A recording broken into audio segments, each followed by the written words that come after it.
Welcome, Blake. Hey y'all, my name is Blake and I'm an alcoholic. Thank y'all for clapping. I can see y'all's wonderful excitement. I appreciate that. It's quite a feeling to have, to feel like you have something to give somebody, especially for me today, because when I was drinking and using, I certainly didn't have that gift. So I'm really honored to be here. I have not been sober for 63 years. I have been sober for 9 years, though. My sobriety date is January 26, 2011. I don't have a lot of that rich history of AA, but I do have my history, which I will share with y'all. I have a home group, and I have a sponsor who has a sponsor. And ultimately, at the end of the day, I'm kind of like the pizza delivery guy. I'm here to deliver the pizza, and whether or not y'all eat it is completely up to you. But hopefully it is a good pizza.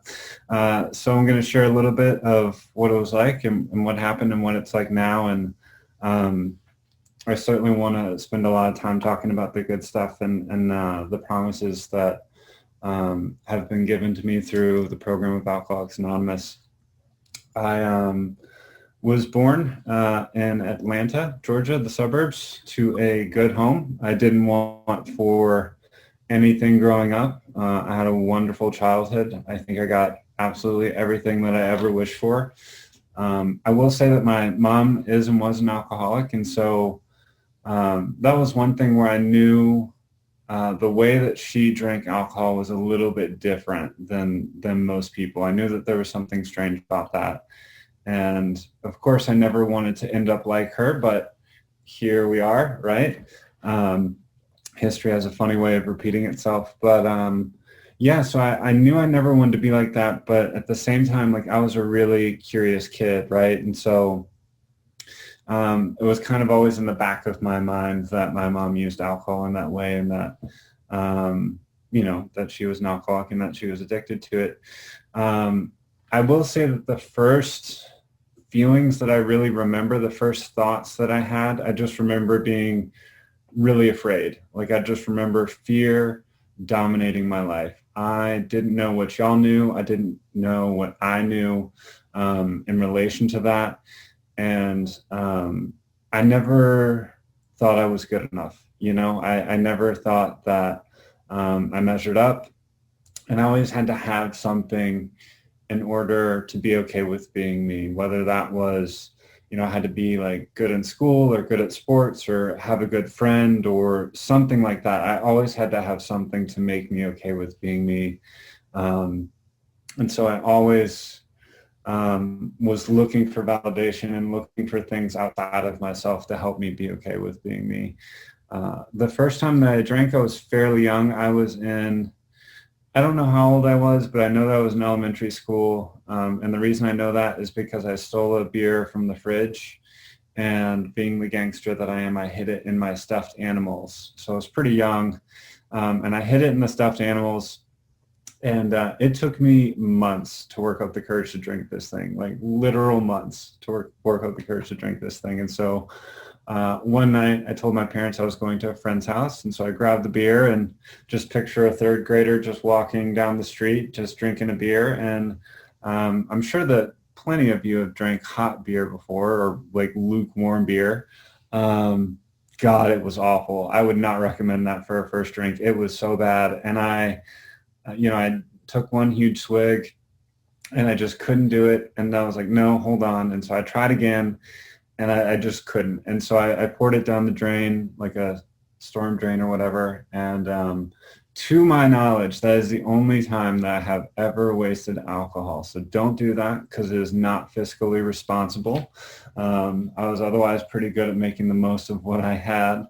So my first experience wasn't, really anything noteworthy. But the first time that I got drunk, it was everything that the big book talks about. I met a girl. Most of my story starts with I met a girl, but I met a girl, and I was on a cruise ship, and she had an older sister, and her older sister had older friends. And I was in like seventh grade. And they were like, do you drink? And I was like, of course I drink. I'm in 7th grade. That's like all I do. Like, you know what I mean? And they like were not buying it at all. But we went back to the room. I'll never forget. They poured me a little tumbler of Jack Daniels and Coca-Cola, and I drank it, and it burned on the way down. It was nice and warm. And I remember exactly how I felt. The lights were a little bit brighter. The laughter was a little bit louder. I was a little bit funnier. The music sounded a little bit better. It was that aha moment of like, yes, like I felt like I could finally breathe, you know? So I had that one, and then they poured me a second one, and I enjoyed that immensely. And then I was ready for a third, you know what I mean? I was like, let me have my third drink, please. And they cut me off. And that really pissed me off. Like I was really upset that they cut me off because I was like being sloppy or whatever. And so I share that to say that I can see from the very first time that I drank alcoholically, and I always wanted more. It didn't matter if it was 2 or 3 or 10, like I always wanted that next one. And so I came back to the States, and I drank a little bit here and there, but it didn't, it was just kind of sporadic, like on weekends, that sort of thing. It wasn't anything that was all too consuming, but it certainly filled that void that I had. It gave me that peace and comfort that I so desperately needed, because when I wasn't drinking, I was just painfully aware of who I was and being alive and all of that stuff, right? So my story does include other forms of alcohol, but I'm just going to refer to it as alcohol and put it with different verbs. So if you can't figure it out, then just pretend it's alcohol. And if that upsets you, you can call your sponsor. But anyways, it was my sophomore year in high school, and my friend was like, hey, I smoked alcohol at this concert with my sister, and it was amazing. And I was like, just so like upset with him. Like I was like, we don't do that. Like we only drink, we don't smoke, And I was like really upset with him. And then about a week later, I was like, yeah, we should definitely try that out. And so we did. And I remember we were listening to music, and I rolled my eyes in the back of my head. And I remember distinctly thinking, this is it. This is how I want to feel for the rest of my life. And then I was like, well, shit, like that's not good. You know what I mean? Like that was the first thought that I had. And I knew that it wasn't normal, but it was over before it even started. It was too late. And so I really hit the ground running with that. And if you'll remember, my mom is an alcoholic. And so I told her about this, and I was like, hey, like if this is something that you're cool with, we could do this together. And she was like, cool. And so I started getting high with my mom, and I thought it was going to be great. I thought it was going to be a lot of fun. I'm here to tell you that it is not fun to drink and use with a parent. At least in my experience, I did not enjoy it. But it gave me a license to kill. I really felt like I could get away with anything. You know what I mean? Like if I was drinking and using with my mom, then anything was fine. And I was too young to buy alcohol, and she was way too old to be trying to find the smokable form of alcohol. So I dealt that to her, and she bought me alcohol. And that was a pretty toxic relationship, but I definitely, it became an everyday thing pretty quickly. And it wasn't like when I woke up in the morning, I knew at some point that I was going to drink or use. Like I knew that was going to happen at some point throughout the day. And I set all of these boundaries for myself, that I wouldn't, drink before noon, or I wouldn't do these other substances or those sorts of things. But I found that relief that I was looking for came in lots of different forms. And I love that, but it was certainly an everyday thing. Like it was the exception if I didn't drink. I guess just to get right to it, the first time that I got arrested, I was 17. I was going double the speed limit. Just in case you're curious, they don't like it if you do that. They especially don't like it if you try to get away unsuccessfully. So I was pulled over. I was going 145, and I got pulled over. And I got speeding, racing, reckless driving, improper lane change, running a red light, and attempting to elude. And I don't know about y'all, and I don't know what y'all's stories are, but I like when I woke up that morning, I wasn't like, oh, like I'm gonna go to jail today, you know, like that's gonna happen. Like that was not on my to-do list. It was not on the agenda, and it was a pretty bad feeling. Um, but you know, my parents bailed me out and all of that good stuff, and my life really came to a screeching halt that day. Like all of the drinking, all of the using, you know, that stopped pretty quickly. And I lost my license. I lost my car. I got a lawyer.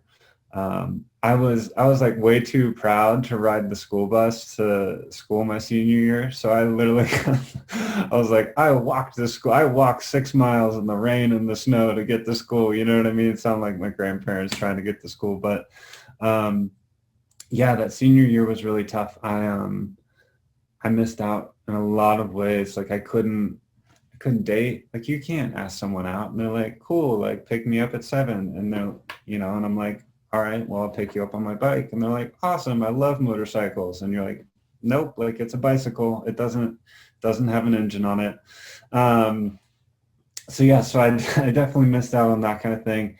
But I got a job, and I think if there was one thing I learned in that time period, it was how to get myself out of a bad situation. But I also think that it furthered the delusion for me that I could just stop whenever I wanted to. You know, because I did for a few months. Um, so at the end of my senior year, I graduated. I got my license back. I got off probation. I got my car back, all within like 2 weeks of each other. And so if you're good at math, that is just an alcoholic mess is all of that, all that was, you know. I was right off to the races again. I was doing exactly what I was doing. And it picked up right where I left off. I was going to go to school at Ole Miss, and this is always difficult to share in Mississippi, but y'all are from all over, so it isn't that difficult. I was going to go to Ole Miss, but the University of Alabama sent me an academic scholarship that was worth a lot more. And so I faxed it to Ole Miss and I said, can you match it? And they said no. So I said, roll tide. And I went to the University of Alabama, and it was the exact same thing all over again. It was my childhood all over again, right? Like I showed up there, and I was too cool for the smart kids and too smart for the cool kids. And I was so afraid of like what people knew and what I didn't know, and like how to act and how to be cool and all of these different things. And so it was really a chance for me to reinvent myself. And so I did what I know how to do best, and I found the people that drank and used like I did, and that's what I did right along with them. I would be lying to you if I said that my freshman year wasn't a lot of fun, because it really was. Like I enjoyed myself a whole bunch. I somehow miraculously got straight A's. I have no idea how that happened at all. I slept through like finals. I took finals drunk. I don't know how that happened. But at the same time, my drinking and using really picked up a lot as well. And it became the kind of thing where, like, I don't know if y'all can relate to this, but I like wouldn't turn on the lights. Like when I got ready, like I would get ready in the dark so I like wouldn't have to see myself, you know? And I just really didn't like the person that I was becoming. And the only solution that I had was drinking and using. As I said, most of my story starts with I met a girl. And so I had a girlfriend my freshman year. And in the meantime, I'd fallen in love with this other girl who was like my best friend. And so true to form, I broke up with plaintiff number one. And then with Jane, y'all don't know Jane, it's fine. With Jane, I was like, hey, you know, we're friends, but we should be together forever and ever. And she was like, whoa, like that's a lot, right? Like I didn't know how to make that connection, but from like best friends to like, we should like grow old together kind of thing. And so I really drank and I used a lot over that.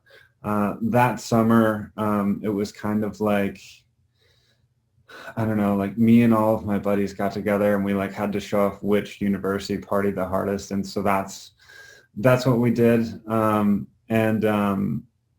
I went to a music festival actually in Tennessee, Bonnaroo, and I did a lot of forms of alcohol there, and it really was not good for my mental condition, like at all. like not one little bit. And I remember, and I blew like a $500 paycheck within like 3 days. And I remember like I came home and I slept for like 48 hours and my parents were like, hey, like, are you okay? Like you literally smell like drugs. And I was like, like who did it again? You know, like I just was like, I don't know.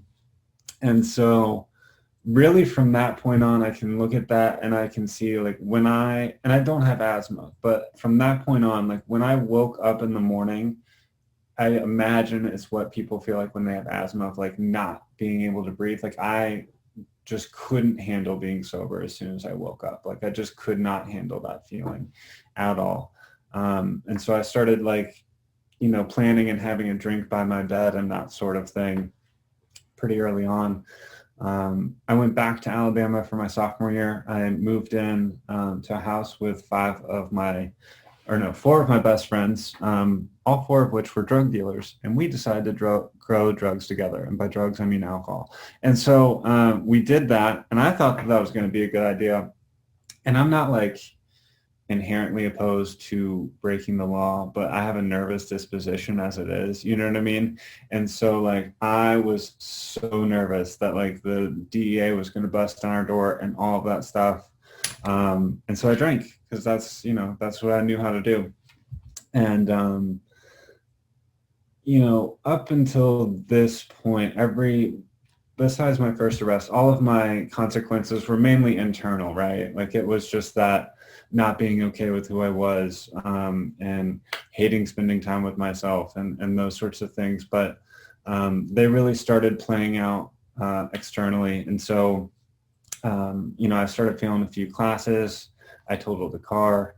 I got arrested at a football game at Knoxville, Tennessee. And the phrase for that, if you're an Alabama fan, is Rammer, Jammer, Yellow Hammer. They threw me in the slammer.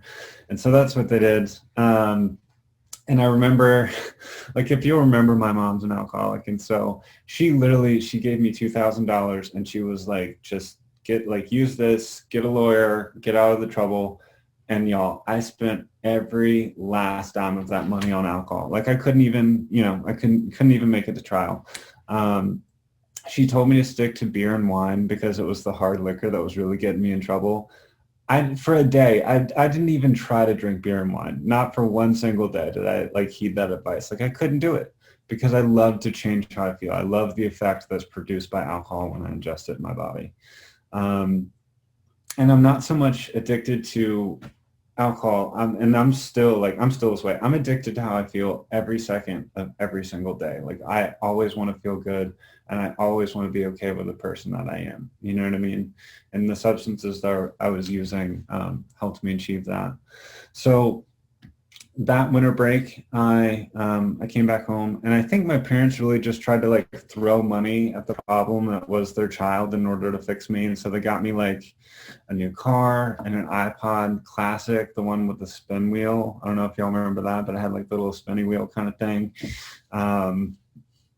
Connie from Atlanta, I love you. You're smiling a whole bunch. Anyways, so so I got all of those things, and I honestly thought that it was going to fix me, right? Like it was going to make me better. But I woke up December 26th and was like, damn, like I'm still here. I'm still me. You know what I mean? And so for me, that's a good reminder that none of this stuff outside is ever going to make me happy, and that it's an inside job. So I went back to Tuscaloosa for that spring semester, and I had to go to these alcohol counseling classes. And I've done like defensive driving more than anybody. But anyway, so I started doing those things. And one of the classes was right next to the animal shelter. And so the bright idea that I had, I was like, I'm going to adopt a dog, and this dog will save me, and I'll be responsible for the dog, and the dog will be responsible for me. We'll be together kind of thing. And so I adopted a dog. Her name was Asa, and she was a sweet little angel, and like she was really there for me in my darkest days. And at a certain point, I stopped sleeping, and I just started staying up for days on end, and I began to have these like delusions of grandeur that maybe I was something a little bit bigger than myself, and so. on my sobriety date, January 26, 2011, I packed everything up in my car, because I just knew that the government was after me, and I like got kicked out of classes that day and everything.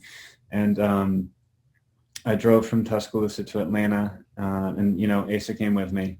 And I so the normal for the normal person who makes that drive, it's about like 3.5 hours. It took me like 7 or 8 hours, and I'll tell y'all why. So at this point in time, I again had like started thinking that maybe it was more than just me, and so I would stop at like the first miracle that I performed. I stopped at a rest stop, and there was like this 18-wheeler that like wouldn't turn over, and so I like walked up to it and I laid hands on it, and it just automatically turned over, and I was like, first miracle done right there, and then like I would drive by churches, and like there was this one church sign that was like, welcome, we're glad you're here, we've been waiting on you. And I was like, you're right, you have been waiting on me to arrive and absolve you of your sins and save the world. So if you're not kind of gathering what I'm saying, I had a psychotic break from reality in which I thought I was the Messiah. And I would not wish that on anybody, because that was really heavy to be concerned for all beings on the face of this planet. Like, it was a really stressful job being God. So I was at a gas station in West Georgia, and my dog was like talking to me at this point in time, and not like bark, bark, bark, but like in my head, I heard her voice. And she was like, hey, you go to the bathroom, I'll go to the bathroom, and then we'll meet back at the car. I was like, cool. And so I went to the bathroom, and I came out of the gas station, and she was gone. Like, she was missing. And I was just like, she lied to me, And so I run around this gas station, and I'm screaming and I'm crying, and it's cold, it's January, and I've lost my dog, and it is not fun. It is not funny anymore. Like, I am crushed. And so being the genius and the Messiah that I am, I also locked my keys in my car at the same time. And so I called my dad on my flip phone, because it was 2011. And I was like, hey, I locked my keys in my car. He's like, okay, I'll bring you the spare key. And so he comes up there, and like the police had already contacted or the university had already contacted my parents. They knew something was up. And so, we argued for a little bit about like, he wanted to drive me home, and I was like, no, like I have to finish this. Like, I have to finish this mission that I'm on. And so finally he relented, and he was like, you lead and I'll follow. And I was like, you're right. I will lead you to the promised lands, and we will, go to Mount Zion and get the new 10 commandments. Anyways, so I got on the highway, and there was this voice in my head that was like, step on the gas, go, go, go. And so that's what I did. And for the second time in my life, I was arrested going double the speed limit. They don't like it when you do that. I was going 120 to 65. And yeah, so they pulled me over, and I failed the field sobriety test. They put me in the back of the cop car. And as strange as this sounds, like for the first time in a long time, I finally felt free, because like I didn't have any responsibility over my life anymore. Like, I was just property of Cobb County, and that was totally cool with me. You know what I mean? And so I was sitting there, and if you'll remember, my dad is following me. So he shows up, and if you've never been arrested and had a family member there to witness it, I would highly recommend it. It's like warm coffee on a cold morning. It is just so great. But no, that was not enjoyable. And, that's harm that I've caused that I can't take that back except through living amends. But, he was there, and I'm a special individual. And so they didn't breathalyze me. They just took me to the hospital and drew my blood to figure out what I was on. And so, I've always heard that you hit bottom when you stop digging. And so for me, I was 19 years old. I was handcuffed in a hospital bed. I was in the middle of a psychotic break from reality. I'd just lost my dog. Like, I'd just been arrested. It was not fun for me anymore at all. And like, I was only 19.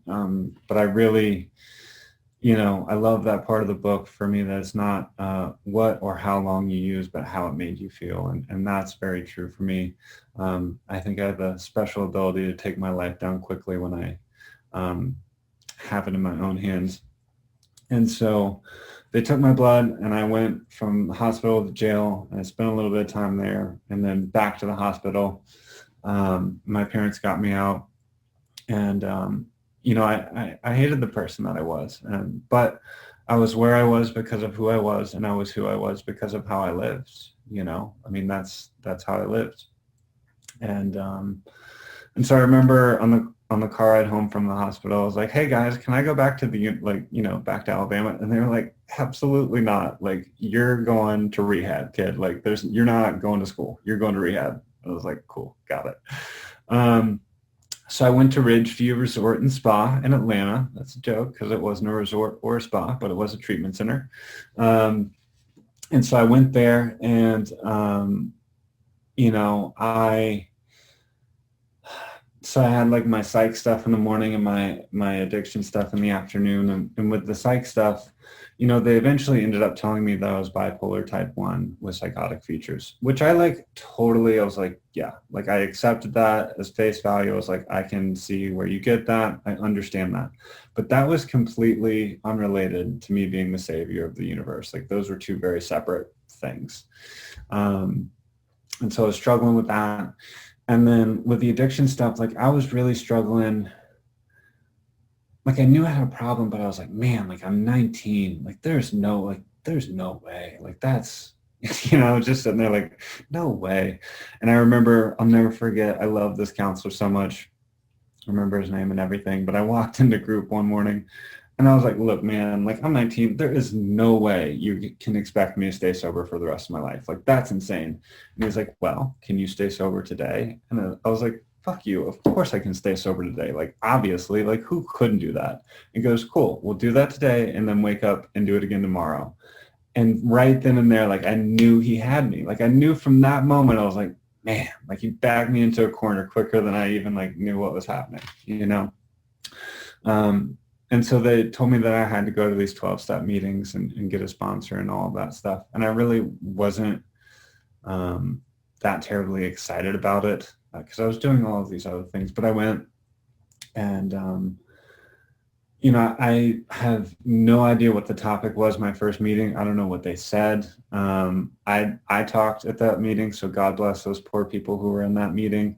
I don't remember any of that stuff, but I remember how I felt. And it was the exact same feeling of when I took that first drink. I had a little bit of peace and comfort in my life. And I knew that the people that I was with shared the same experiences that I did, that they drank the way that I did, that they, were essentially the same as me. And so, it was really wild for sobriety to be like an attractive thing, but it was. And I really, I'm so grateful for that first home group that I had. They told me that I had to get a sponsor. I honestly was so insane that I thought it was like NASCAR and people were going to like pay me to put their name on my t-shirt. Like I didn't know what a sponsor was at all. And so anyways, they were essentially, it's like someone who, you want what they have. And so I bumped into this guy named Joe, and I was like, will you be my sponsor? And he was like, sure. And we were both like equally surprised that I'd asked him to sponsor me, but I did. And his very first like piece of homework for me was to help at least one person every day. And I did not understand that at all. Like didn't get it one little bit, because I was like, hey, like I'm the one who's getting sober, Team Blake, like everyone needs to help me. You know what I mean? But I would call him every day, and he would always, and he like was a broken record. He never got off of this. He was like, have you helped anyone today? Have you helped anyone today? And finally I was like, yeah, like sure. I would just do stuff just so I could tell him yes. And so we started working the steps, and we, sat down face to face and read the book together, and he took me through the steps. He told me early on that he had depression, but I was like, oh, like I'm manic depressive. So I got it, but worse than you kind of thing.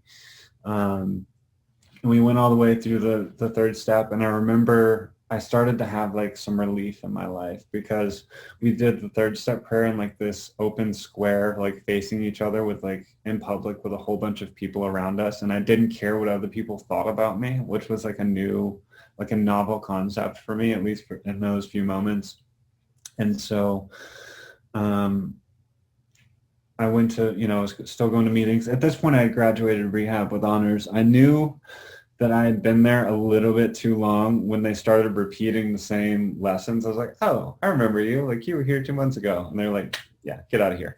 Anyway, so I went to a meeting. So I was supposed to meet with him and he never showed up. And then I went to a meeting that night, and my friend who took me to my very first AA meeting ran out of the room, screaming and crying. And then my other friend pulled me aside. It was like something out of the movie. He pulled me aside and he's like, hey man, like, I don't know how to tell you this, but Joe killed himself. He went to a gun range and he took his life today. And yeah, that was tough. I don't know. I had so many emotions when I was going through that.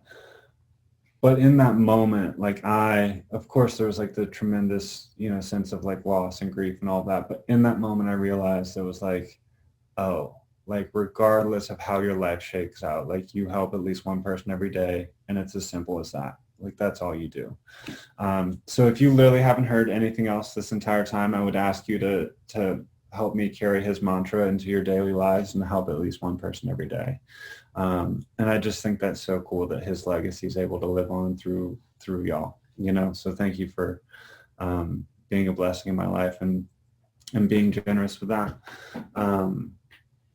But yeah, it's anyway, so I was at a meeting like a week later, and we had the memorial, and his sponsor was like this older guy, and he had like a ponytail, and he wore tight jeans and leather jackets, and he rode motorcycles. I was like scared to death of this man. Like I didn't, you know what I mean? I was like, I don't know what's happening, but I don't want to like upset you, kind of thing. And so he was like, Blake, just the person I'm looking for. And I was like, you're not looking for me, Slick. I ain't got no business with you. And he was like, look, you're out of sponsor. I'm out of sponsee. Let's work the 12 steps. And so that's what we did.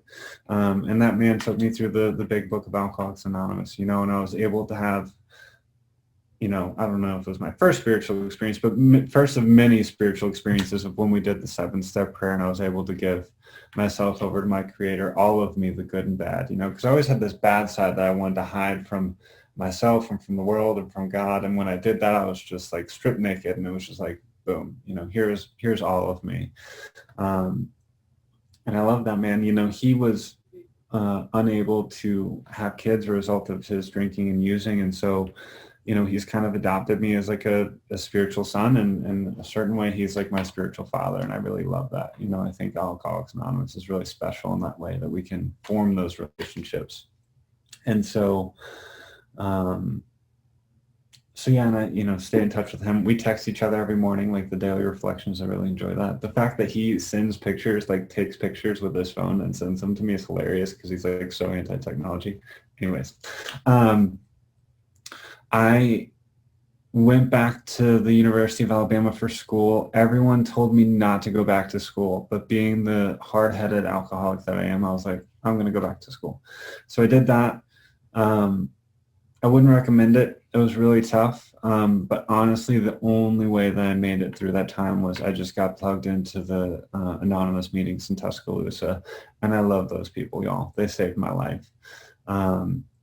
My best friend was a 40-year-old female lawyer. We had absolutely nothing in common except that we would go to meetings together. We were like a little bit spiritually sick, so we would like talk bad about people and then like end it with the tagline of like love and tolerance of others is our code, and like, jab each other. And it's like, it was, but anyways, like we bonded over that, and she's still one of my really good friends. But I would be lying to y'all if I said my first year was easy, because it wasn't. It was really hard. My parents decided to get a divorce when all of that went down. And so, I got arrested. I lost my dog. My parents got a divorce. I lost my license. I was on probation again for another year. My sponsor took his life. I thought about taking my life. And really, this is so dumb. The only thing that I wanted, the home group that I went to, that, you know, at the end of the meeting, they'd be like, if you have a year or more, raise your hand. And you would like raise your hand to show that it works. I just wanted to raise my hand. I literally just wanted to be one of the cool kids and raise my hand. That's all I wanted. But by the time I got to a year, my life was so much significantly better than it was when I was drinking. You know, I was able to like get ready with the lights on and like look at myself in the mirror and generally be okay with the person that I was. And so, you know, and it wasn't like a conscious thing, but I decided to stick with it. You know, I think one of the biggest moments for me in my recovery was the big book talks about conceding to our innermost selves that we're alcoholic. And I like really got caught up on that wording, because that's a big task to like know in your heart of hearts that you're an alcoholic, right? Because like if I know that deep down with everything in me, like I'm not going to drink again, because I know to drink is to die, and I don't want to die today. I want to live. But for me, that moment is when I had a staring contest with a beer. And I'm not going to give you all the backstory, but like my dad had a beer in the fridge and I was in the living room, and I went and like opened up the door to the fridge and stared at this beer like 7 different times, and then went to a meeting that night and I was like, oh my God, like I am absolutely an alcoholic. What normal person has a staring contest with a can of soda or something? Like that's insane. Like who does that? But anyways, so I'm in school, I'm doing well. I found the major that I liked, which I think attributed to a lot of me having a sense of security within myself and kind of knowing the direction of my life. I should mention that. So when I got sober, I thought my mom and I were going to get sober together and we were just going to hold hands and skip through sobriety. That didn't happen. She was like, nope, like later, I'm going to go drink. And so she continued to drink, and I really struggled with that relationship and what that looks like, you know. And I love page 100 where it talks about, you know, let no man think that he cannot recover unless his family returns. We think this is not so, right? That was so big for me to know that. In between, so like when I had a year and a half, they approached me at Alabama and they're like, hey, there's this thing called the CRC, you should join. And I was like, that sounds like a cult. And they're like, we'll give you money for being sober. And I was like, sign me up, like I'm totally in. And so I joined this thing called a collegiate recovery community at Alabama. And it was essentially just a support program that like hosted 12-step meetings and sober tailgates and travel opportunities. You know, it kind of gave me this college experience, right? Like it supported all of the anonymous programs. And it drastically altered the course of my life. And it really helped me have the best college experience possible as a sober person. Because I like had friends who were going through like the same, not only like the same classes, but also like staying sober one day at a time. I really, so I think it was, so 2.5 years into getting sober, I got a phone call the week before Thanksgiving, and it was the hospital in Atlanta, and they're like, hey, like you need to get here right now. Like your mom hit a tree drunk driving, you know, and so, and they weren't like, oh, it's going to be okay. Like she was like really sick. And so I drove from Tuscaloosa to Atlanta, and the only way, I think really the only way that I got through that is that I just gave her up to God on the drive over. And I was able to be there for her and be there for like my grandmother and take her to the hospital. And like I grew up a lot in that time. Like I learned how to deal with like power of attorney and health insurance and like, you know, DNR, like all kinds of different stuff that I'd never had to think about before. And so my mom made it. She's alive and well. She got discharged on Christmas Eve, which is really cool. But her side of things is really wild. She like flatlined a few times and like floated above her body with angels and all different kinds of stuff. Her story's wild. But anyways, I really grew up a lot during that time, and that was one of the hardest things I've been through in my recovery, but I'm grateful for it because, you know, in that time period, like I just drew closer to the program, and I just factored in a daily meeting into my schedule. And I honestly, I was thinking about that earlier. I don't know if it's like dumb luck or what, but like anytime my life gets hard, it's like my life gets hard, I always just turn to the program. and so I'm rocking along in college. I'm doing well.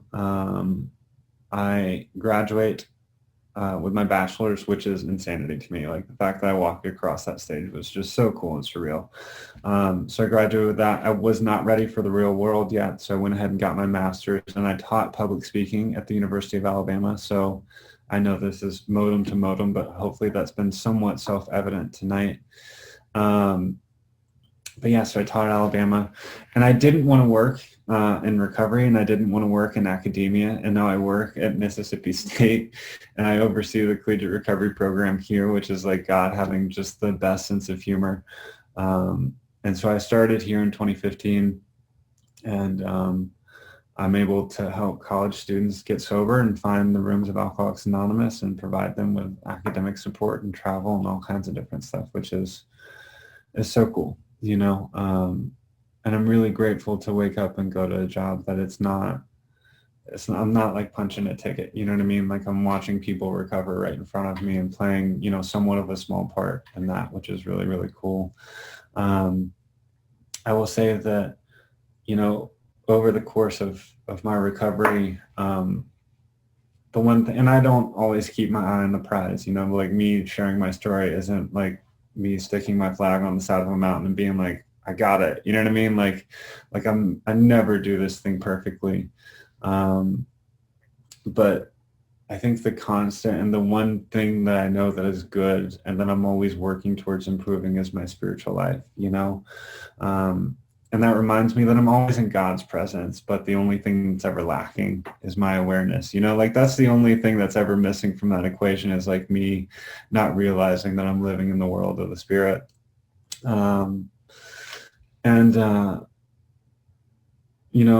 Over the course of this time, I've really been able to make a lot of awesome friends in recovery, and I've been able to like live a lot of life. Like I know that sounds weird, but like I've been able to travel. I've been skydiving. I learned how to wakeboard this summer. I got a brain bleed this summer from wakeboarding, so be careful with that because that can cause your brain to bleed, and I would not recommend that for anybody. But yeah, I've really been able to live a lot of life as a result of the program. And a lot of times I don't want to say like I want to keep this to myself, but a lot of times like I forget what Joe told me of like helping one person every day, and I think that the giving of kindness and gratitude and generosity will deplete them, right? Like if I give this stuff away, it will deplete them, but that's not true. Like it's the opposite. The more I'm able to give these things, the more I get them back in return.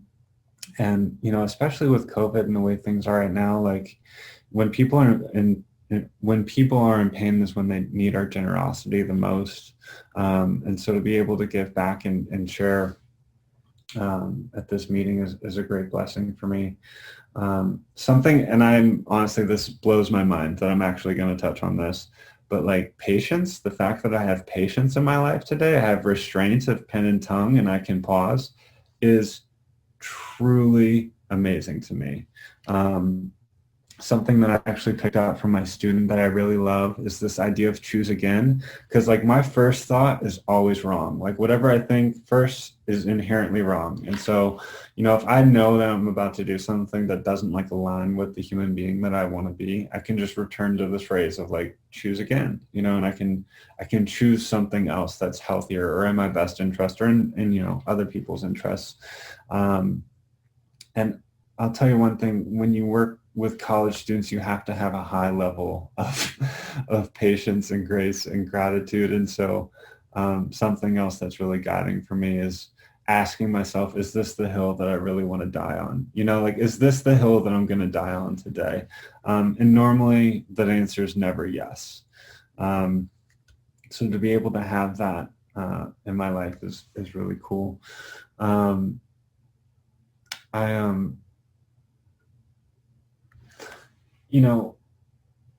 With COVID, if there's like, and it's been a tough few months. I know for me, I know for everybody. There's just been a large amount of suffering in the world, and for everybody of all backgrounds. But for me, if I knew what the end of my story looks like, I wouldn't get caught up on the drama of this page. And I think it's also really important for me that the suffering that I go through is what wakes me up. I don't want to waste any of the suffering that I go through, because learning from it means less and running from it means more. And the moment that my suffering finds meaning is when it ceases to be suffering, right? So to be able to be fully present in the moment and know that regardless of my conditions or my circumstances, that I have the ability to wake up regardless of what situation I'm in, And a lot of times I think I get stuck in this feeling that if I act a certain way today, or if I do things right today, that tomorrow will actually be the way it is supposed to be. But, life is that thing that happens when I'm planning it out and when I have all these little designs and plans and I want things to go my way. And so I'm reminded that wherever I am, like whatever I'm going through, that's where the teachings are. Like that's where the lessons are for me. And I'm really big into meditation, and I've been able to go to a lot of different meditation groups. And the thing that I always return to in these groups, and I have like different like tattoos like surrounding this concept, but the present moment is the only place that I can truly be free. And for an alcoholic like me who hated being with themselves, the ability to be free and to be comfortable in my own skin and like genuinely love the person that I am is just a testament to the power of recovery and the rooms of Alcoholics Anonymous. Something that I tell my students all the time, because they're busy, they're students, but people who make it are the ones who build their life around the recovery, and those that don't try to build recovery around their lives. And I've seen it time and again of people who try to make recovery that thing where it's like they go to that meeting where they do this thing in order, but no, like it has to fully envelop everything that I do. And you know what, if you stay in the middle of the program, it's really hard to fall off the edge. That's one that I heard recently that I really love.